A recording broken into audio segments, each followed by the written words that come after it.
বিসমিল্লাহির রহমানির রহিম। অনার্স প্রথম বর্ষের অধ্যায় 6 এর একটি গুরুত্বপূর্ণ প্রশ্ন সমাধান করব আজকে। এর আগে আমরা একটি ক্লাস নিয়েছিলাম, আজকে আমরা দ্বিতীয় ক্লাস নেব। প্রমাণ করো যে পানির পৃষ্ঠটান টি সমান 1/2 রো জি আর এইচ প্লাস r/3, মানে পৃষ্ঠটানের সমীকরণ। অথবা পরীক্ষায় প্রশ্ন এটাও চাইতে পারে, সূক্ষ্ম স্পর্শ কোণ বিশিষ্ট তরল পদার্থের মধ্যে ডুবন্ত কৌশিক নলে তরলের উত্থানের রাশিমালা নির্ণয় করো। পরীক্ষায় যেটাই আসুক না কেন, দুটাই পরীক্ষায় আসে দুইভাবেই, তা আমরা একটা দিয়ে দুইটার উত্তর আমরা সমাধান করার চেষ্টা করব। এটা হলো পৃষ্ঠটানের রাশিমালা। আর যদি আমাকে বলে উত্থান, উপরে উঠার রাশিমালা, ঠিক আছে, উত্থান মানে কি উচ্চতা, তাই না? তখন আমাকে এইচটা বের করতে হবে, ঠিক আছে। এইচটা এইটাই আমরা যখন বের করব সেখান থেকে আবার একটু 2-1 লাইন করে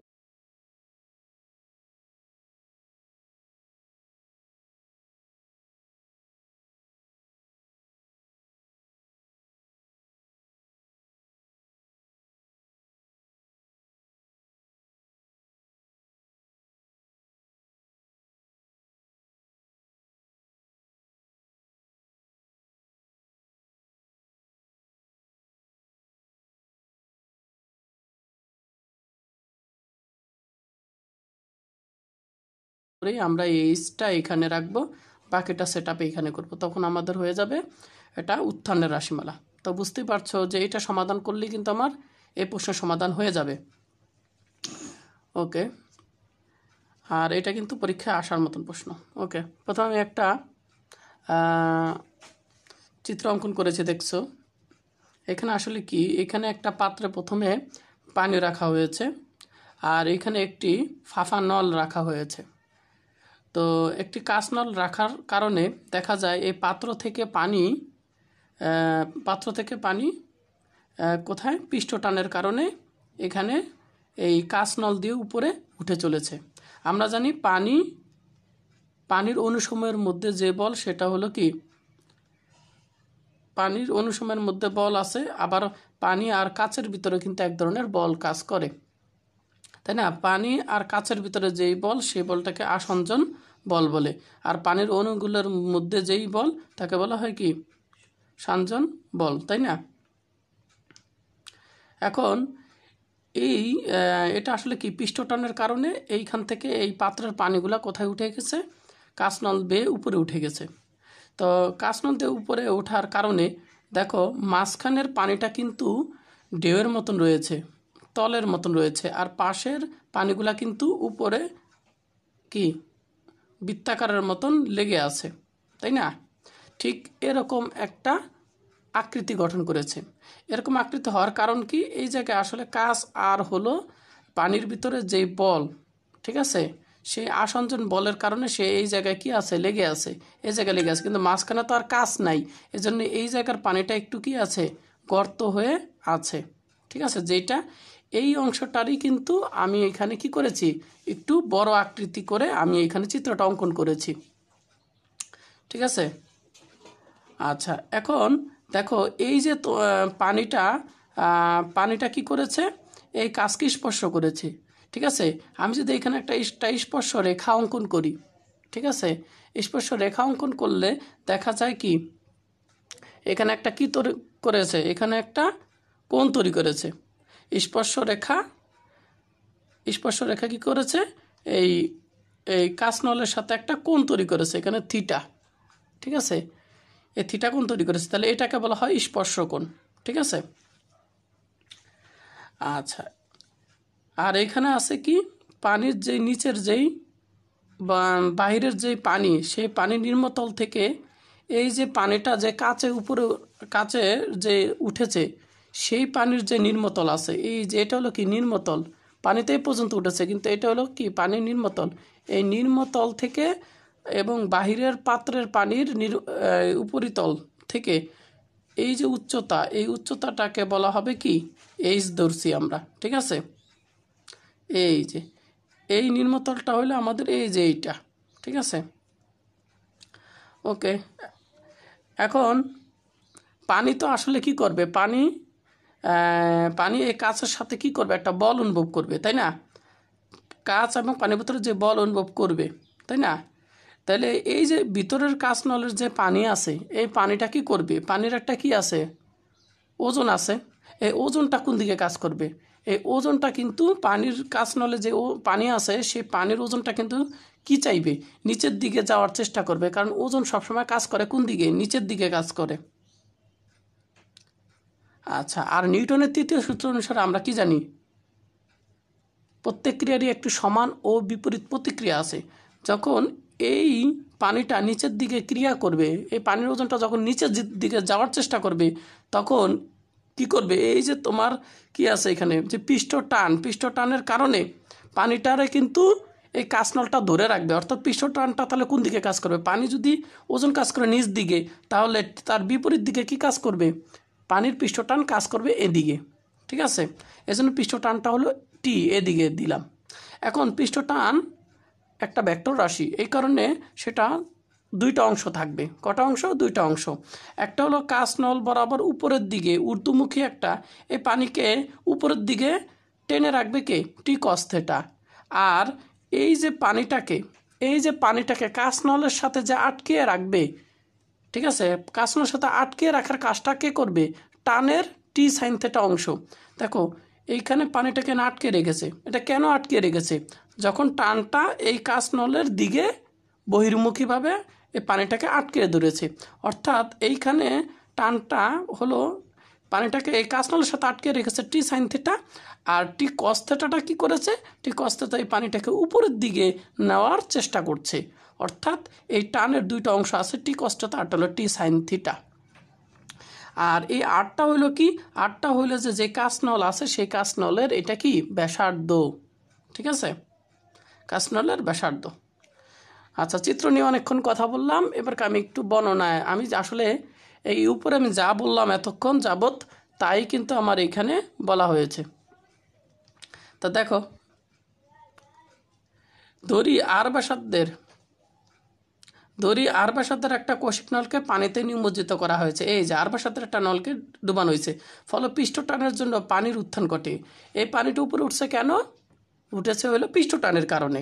আচ্ছা, এবং অবতল আকার ধারণ করেছে। দেখো তো এইখানে কি আকার ধারণ করেছে, অবতল আকার ধারণ করেছে, এই যে এরকম অবতল আকার ধারণ করেছে। ওকে, কাঁচ ও তরলের স্পর্শকোণ থিটা, এই যে দেখো কাঁচ ও তরলের স্পর্শকোণ কত, থিটা।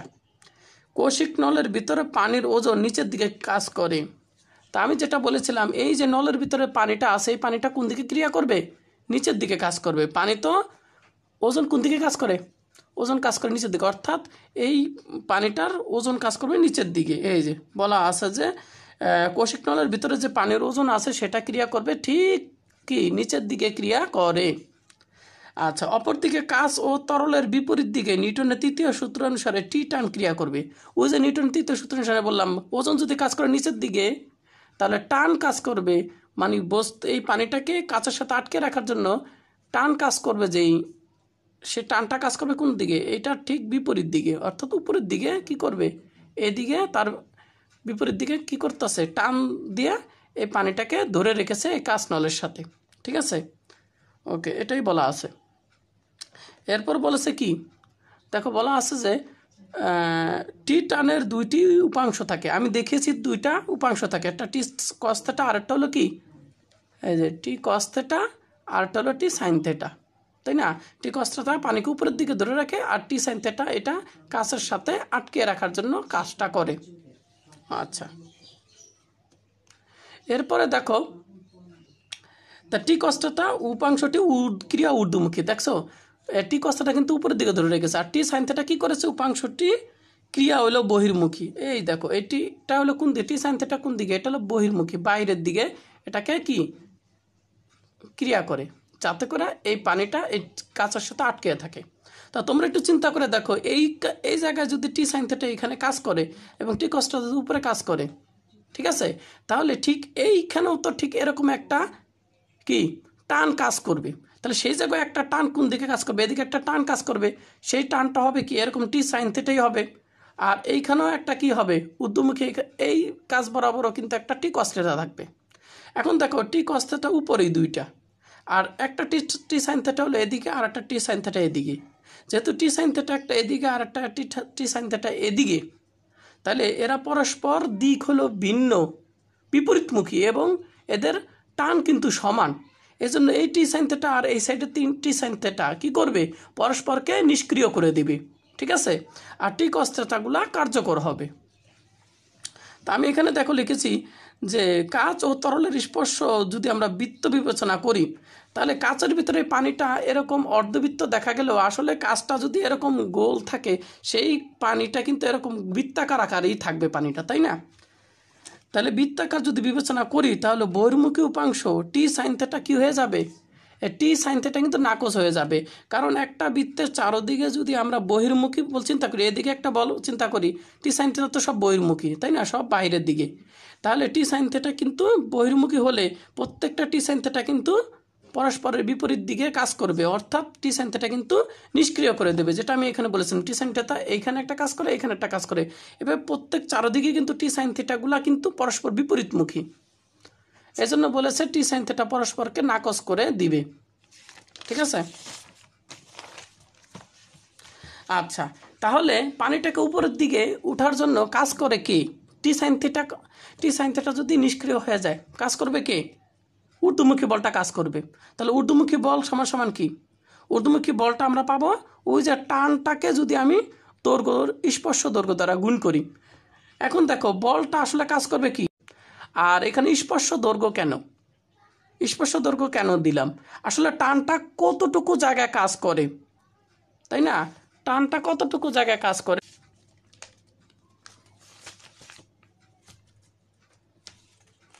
আচ্ছা, নেটের সমস্যা দিয়েছিল, অসুবিধা নেই, আমি পড়া আগাই নেই, আমি সেই জায়গায় আছি, কোনো অসুবিধা নেই। আচ্ছা, এখানে বলছিলেন স্পর্শ দৈর্ঘ্য কেন, আসলে টানটা কাজ করবে কোন জায়গায়, কাঁচনলের ভিতরে তো অবস্থা এরকম, তাই না, কাঁচনলটা তো আসলে এইভাবে উপর থেকে দেখলে তো এরকম বৃত্তাকার থাকবে। তাহলে টানটা কিন্তু কোন জায়গায়, এই টানগুলা কাজ করবে কোন দিকে, এই যে গোলাকার রয়েছে, তাহলে এই গোলাকার অংশটা তো আসলে পানি, এখানে আছে কি পানি, তাহলে এই গোলাকার অংশটা যতটুকু পানির যে পৃষ্ঠটা যতটুকু কাজকে স্পর্শ করেছে, সেই স্পর্শটা হবে এই যে পানি স্পর্শ করবে কোনটা, চারদিক থেকে কাঁচনলকে কি করবে, স্পর্শ করবে না, ঠিক আছে। এটা যদি একটা কাঁচনল চিন্তা করি, তাই না, তাহলে এই পানির চারদিক থেকে যে এটা কি বলে এটাকে দৈর্ঘ্যটা আছে, এই কাচের ভিতরে যে পানিটা আছে, সে পানির সম্পূর্ণ দৈর্ঘ্যটাই কি করবে, এই পানিটাকে উপরের দিকে কি করবে, উপরের দিকে ক্রিয়া করবে, তাই না। এই কারণে পৃষ্ঠ টানটাকে আমি গুণ করব কত দ্বারা, এই যে স্পর্শ করেছে কাজটাকে যেই দৈর্ঘ্য বরাবর, সে দৈর্ঘ্য বরাবরই কিন্তু উপরের দিকে ক্রিয়া করবে। অর্থাৎ স্পর্শ দৈর্ঘ্য কত হবে, এই বৃত্তের পরিধি কত, এই বৃত্তের পরিধি হলো 2πr, ঠিক আছে। অর্থাৎ এই পৃষ্ঠের দৈর্ঘ্য যা হবে, সেই সম্পূর্ণ দৈর্ঘ্যই কিন্তু কাজটাকে কি করেছে, স্পর্শ করেছে। পানির কিন্তু কাঁচনলের ভিতরে যতটুকু আছে সেটা কিন্তু বৃত্তাকারভাবে কিন্তু কাজকে স্পর্শ করেছে, অর্থাৎ এই পানিটুকুর দৈর্ঘ্য হবে 2πr। তাহলে এই জন্য লিখেছি, তাহলে টানটাও কাজ করবে কি, 2πr স্পর্শ করেছে, সেটা দ্বারা গুণ করতে হবে। তা গুণ করার কারণে আমরা এটা পেয়ে গেলাম। এরপরে দেখো এই ঊর্ধ্বমুখী বল, মানে এই যে পানিকে যেই বলে উপরের দিকে টানছে, সেই ঊর্ধ্বমুখী বল পানি স্তম্ভের ওজন ধারণ করবে, তাই না, পানিকে কি উপরের দিকে টান দিবে কে, এই বলটা। অর্থাৎ এই বল দ্বারা তোমার পানিকে কি করবে, পানির যে স্তম্ভের ভিতরে যে ওজন আছে, পানির যে যতটুকু ওজন আছে, সেই ওজনটাকে ধারণ করবে এই বল। তাহলে ওজন যদি পানির ভিতরে ওজনটাকে যদি এই ঊর্ধ্বমুখী বলটাকে ধারণ করতে পারে, তাহলে এই বলের মানটা কার সমান হবে, এই বলের মানটা হবে পানির ওজনের কি সমান, অর্থাৎ এই 2πrt cos θ, ঠিক আছে। এই cos θটা হবে পানির যে ওজন, ধারণকৃত ওজনের ডাব্লিউ এর সমান হবে, ঠিক আছে। অ্যান্ড ডাব্লিউ সমান সমান কি mg, ঠিক আছে। আবার m সমান সমান কি রো বি, তাই না? আমরা জানি একটা কি ঘনত্ব সমান সমান কি, ঘনত্ব হলো m/b, এটা তোমরা জানো। ঘনত্ব হলো কি ভর বাই আয়তন। তাহলে শুধু m সমান সমান কি লেখা যায়, বি রো। এই দেখো m এর পরিবর্তে আমি বি রো লিখে দিচ্ছি। কেন লিখেছি বুঝতে পেরেছ? এটা আমাদের 1 নম্বর সমীকরণ হিসেবে রেখে দিলাম। এখন পানির স্তম্ভের আয়তন, পানির স্তম্ভের আয়তন মানে পানির ভিতরে ওই নলের ভিতরে যে পরিমাণ পানি আছে সেই পানির আমরা আয়তনটা এখন মেজারমেন্ট করব। ঠিক আছে, সেই আয়তনটা মেজারমেন্ট করে আমি এই বি এর মানটা এখানে বসিয়ে দিব। ঠিক আছে, তা দেখো আমি এখন কি করি, তাহলে পানির স্তম্ভের ভিতরে যে আয়তন আছে সেটা হলো সিলিন্ডারের অংশের আয়তন প্লাস বক্র অংশের আয়তন। এটা আমি কেন লিখলাম, এটা আমরা চিত্রে চলে যাই। দেখো এইখানের ভিতরে যে পানিটা, কাঁচনলের ভিতরে যে পানি আছে, এই পানির আয়তনটা যদি আমি বার করতে চাই তাহলে দেখো আমার এই জায়গায় কিন্তু একটু বক্র অংশ রয়েছে, তাই না? এই বক্র অংশ রয়েছে। তাহলে এই বক্র অংশটুকুর নিচের অংশ কত, এটা আমি এখানে কত লিখেছি দেখছো, ছোট করে আমি ই লিখেছি। তাহলে এই যে ইটা লিখছি মানে এই যে এই বক্ররেখাটা হলো এই বক্ররেখা, নিচের ইটা হলো এই যে ই। ঠিক আছে, এখন দেখো এই নিচের তল থেকে এই জায়গায় কিন্তু বক্র অংশ আছে, এই জায়গায় কী আছে, বক্র অংশ আছে, আর এই জায়গায় কিন্তু কোনো বক্র অংশ নাই। ঠিক আছে, এটা কিন্তু হলো যে এইখান থেকে, তাহলে এইখান থেকে আমার এতটুকু, এই যে পানির এতটুকু, এটা আমার কত এইচ। দেখো এই এইচ পরিমাণ কিন্তু জায়গাটা যে আছে এইটা হলো আমাদের কি সিলিন্ডার আকৃতির। ঠিক আছে, আর এই যে এখানে যে এই যে ফাঁকা জায়গা যে বক্র অংশ আছে, ঠিক আছে, এটাও কিন্তু পানি জায়গা দখল করেছে। এই আয়তনটুকু হলো বক্র অংশের আয়তন, এই যে ছোট্ট করে এখানে আছে যেটা দেখানো যায় না সেটা আমি এখানে দেখিয়েছি। আর নিচের যে অংশটা রয়েছে এটা হলো যে কি সিলিন্ডার অংশের আয়তন। তাহলে এই পানির স্তম্ভের যে আয়তনটা হবে সেটা হবে কি এই সিলিন্ডার অংশের আয়তন, মানে এইচ উচ্চতা তো হলো কি সিলিন্ডার অংশের আয়তন, আর উপরটুকু হইলো কি বক্র অংশের আয়তন। তাহলে এই দুইটা আয়তন যোগ করলে আমরা পাবো কি এই পানির মোট আয়তন আমরা পেয়ে যাব। তো দেখো এই জন্য আমি এখানে কি লিখেছি, এই জন্য আমি লিখেছি সিলিন্ডার অংশের আয়তন প্লাস লিখলাম বক্র অংশের আয়তন। ঠিক আছে, এখন দেখো সিলিন্ডার অংশের আয়তন কত হবে, সিলিন্ডারের আয়তনের সূত্র জানি পাই আর স্কোয়ার এইচ, পাই আর স্কোয়ার এইচ উচ্চতা।